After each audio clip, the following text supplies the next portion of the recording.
Los hijos de Israel. José escuchaba las instrucciones de su padre y temía al Señor. Era más obediente a sus justas enseñanzas que cualquiera de sus hermanos.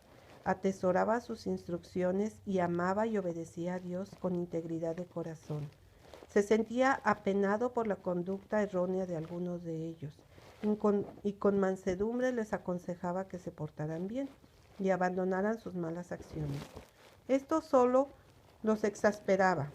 José aborrecía el pecado de tal manera que no podía soportar que sus hermanos pecaran contra Dios. Informó del asunto a su padre, con la esperanza de que su autoridad contribuyera a reformarlos. Esta presentación de sus errores enfureció a sus hermanos. Se daban cuenta de que su padre amaba mucho a José y le tenían envidia. Esta se convirtió en odio y finalmente en crimen. El ángel de Dios se comunicó con José mientras dormía, y él con toda inocencia transmitió el mensaje a sus hermanos. He aquí que atábamos manojos en medio del campo, y he aquí que mi manojo se levantaba y estaba derecho, y que vuestros manojos estaban alrededor y se inclinaban al mío. Respondieron sus hermanos: ¿Reinarás tú sobre nosotros? ¿O señorearás sobre nosotros? Y le aborrecieron aún más a causa de sus sueños y sus palabras. Soñó aún otro sueño y lo contó a sus hermanos diciendo: He aquí que he soñado otro sueño. Y he aquí que el sol y la luna y 11 estrellas se inclinaban a mí. Y lo contó a su padre y a sus hermanos. Y su padre le reprendió y le dijo: ¿Qué sueño es este que soñaste? ¿Acaso vendremos yo y tu madre y tus hermanos a postrarnos en tierra ante ti? Y sus hermanos le tenían envidia, mas su padre meditaba en esto. José en Egipto. Los hermanos de José se propusieron matarlo primero, pero finalmente se conformaron con venderlo como esclavo para impedir que llegara a ser superior a ellos. Pensaban que lo habían enviado a donde no los molestaría más con sus sueños y donde no existía la menor posibilidad de que se cumplieran. Pero Dios empleó los procedimientos de ellos para que precisamente se cumpliera lo que habían resuelto que jamás ocurriese, que Él se enseñoreara de ellos. El Señor no permitió que José fuera solo a Egipto. Los ángeles prepararon el camino para la recepción que allí se le iba a dar. Potifar, funcionario de la corte de Faraón, capitán de la guardia, lo compró a los ismaelitas. Y el Altísimo estuvo con José, le dio prosperidad y le ganó la simpatía de su amo. De tal manera que éste encomendó al cuidado del joven todo lo que poseía, y dejó todo lo que tenía en manos de José, y con él no se preocupaba de cosa alguna, sino del pan que comía. Se consideraba abominación que un hebreo preparara alimentos para un egipcio. Cuando se lo tentó para que se desviara de la senda recta, para que violara la ley de Dios y traicionara a su amo, resistió firmemente y dio evidencias del poder elevador del temor de Dios en la respuesta que dio a la esposa de su señor. Después de referirse a la gran confianza de éste y al hecho de que le había confiado todo lo que tenía, exclamó: ¿Cómo pues haría yo este grande mal y pecaría contra Dios? Nadie lograría que se desviara de la senda de la justicia para que pisoteara la ley de Dios, ni con halagos ni con amenazas. Cuando se lo acusó falsamente de haber cometido un nefando crimen, no se hundió en la desesperación.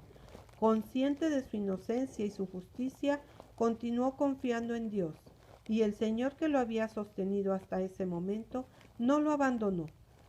Fue arrojado y lanzado a una lóbrega celda, pero el Señor convirtió en bendición incluso esa desgracia.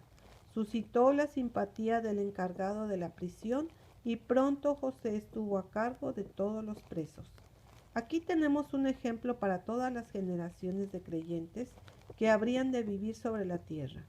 Aunque estén expuestos a la tentación, debieran saber que hay una defensa al alcance de la mano y que si finalmente no reciben protección, será por su propia culpa.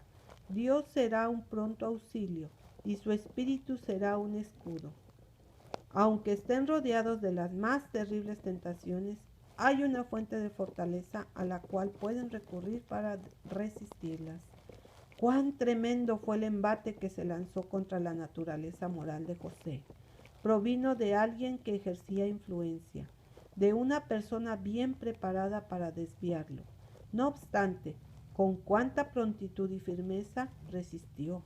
Sufrió por causa de su virtud y su integridad, porque la que quería desviarlo se vengó de la integridad que no pudo derrotar, y gracias a su influencia lo envió a prisión, acusándolo falsamente de un delito que no había cometido. José sufrió entonces porque no quiso claudicar. Había puesto su respuesta y sus intereses en las manos de Dios, y aunque permitió que fuera afligido por cierto tiempo para prepararlo con el fin de que ocupara un puesto importante, el Señor protegió esa reputación que había sido ensombrecida por una malvada acusadora. Y más tarde, a su debido tiempo, permitió que aquella resplandeciera. Dios usó incluso de la prisión como un camino que lo conduciría a su elevación. La virtud proporcionará a su debido tiempo su propia recompensa. El escudo que protegía el corazón de este joven era el temor de Dios, que lo indujo a ser fiel y justo con su amo y leal a su Señor. Aunque José fue exaltado y llegó a ocupar el cargo de gobernante de toda la tierra, no se olvidó del Señor. Sabía que era extranjero en tierra extraña y que estaba separado de su padre y de sus hermanos, que a menudo lo habían entristecido. Pero creía firmemente que la mano del Altísimo había dirigido todo para que ocupara un puesto importante. A la par que dependía de Dios constantemente, cumplía con fidelidad los deberes de su cargo como gobernador de la tierra de Egipto. José caminó con Dios. No permitió que se lo desviara de la senda de la justicia para desobedecer la ley de Dios, ni con halagos ni con amenazas. Su dominio propio y su paciencia en la adversidad y su inalterable fidelidad han quedado registrados para beneficio de todos los que habrían de vivir más tarde sobre la tierra. Cuando sus hermanos reconocieron su pecado en su presencia, los perdonó ampliamente y manifestó mediante sus actos generosos y amantes que no albergaba resentimiento por la forma cruel como lo habían tratado previamente. Días de prosperidad. Los hijos de Israel no eran esclavos. Jamás habían vendido ni su ganado, ni sus tierras, ni se habían vendido a sí mismos para conseguir alimentos de Faraón, como había ocurrido con muchísimos egipcios. Se les proporcionó una porción de tierra donde podían morar con sus rebaños y sus ganados, en atención a los servicios que José había prestado al reino. Faraón apreciaba la sabiduría que había manifestado éste en la administración de todo lo relacionado con el gobierno, especialmente los preparativos que hizo para los largos años de hambre que tuvo que soportar la tierra de Egipto. Creía que todo el reino estaba en deuda con él por la prosperidad que produjo su sabiduría, su sabia administración. Y como prueba de su gratitud le dijo: la tierra de Egipto delante de ti está, en lo mejor de la tierra haz habitar a tu padre y a tus hermanos. Habiten en la tierra de Gosén, y si entiendes que hay entre ellos hombres capaces, ponlos por mayorales del ganado mío. Así José hizo habitar a su padre y a sus hermanos, y les dio posesión en la tierra de Egipto, en lo mejor de la tierra, y en la tierra de Rameses, como mandó Faraón, y alimentaba José a su padre y a sus hermanos, y a toda la casa de su padre con pan, según el número de los hijos. El rey de Egipto no cobró impuestos ni al padre de José ni a sus hermanos, y a éste se le concedió el privilegio de proporcionarles una generosa provisión de alimentos. El rey decía a sus gobernadores: ¿no estamos acaso en deuda con el Dios de José y con él mismo por esta generosa provisión de alimentos? ¿Acaso no se debe a su sabiduría el hecho de que gocemos de tanta abundancia?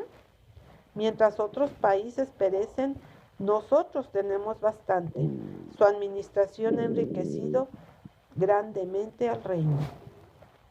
Y murió José, y todos sus hermanos, y toda aquella generación. Y los hijos de Israel fructificaron y se multiplicaron, y fueron aumentados y fortalecidos en extremo, y se llenó de ellos la tierra. Entre tanto se levantó sobre Egipto un nuevo rey, que no conocía a José, y dijo a su pueblo: He aquí, el pueblo de los egipcios, de los hijos de Israel, es mayor y más fuerte que nosotros. Ahora pues, seamos sabios para con él, para que no se multiplique y acontezca que viniendo guerra, él también se una a nuestros enemigos y pelee contra nosotros y se vaya de la tierra. El nuevo rey de Egipto se dio cuenta de que los hijos de Israel eran sumamente valiosos para el reino. Muchos de ellos eran obreros capaces e inteligentes, y no estaba dispuesto a perder el fruto de sus labores. Este rey ubicó a los hijos de Israel entre los esclavos que habían vendido al reino sus rebaños, sus ganados, sus tierras, y también se habían vendido a sí mismos. Entonces pusieron sobre ellos comisarios de tributos que los molestaran con sus cargas. Edificaron para Faraón las ciudades de almacenaje, Pitón y Rameses. Pero cuanto más los oprimían, tanto más se multiplicaban y crecían.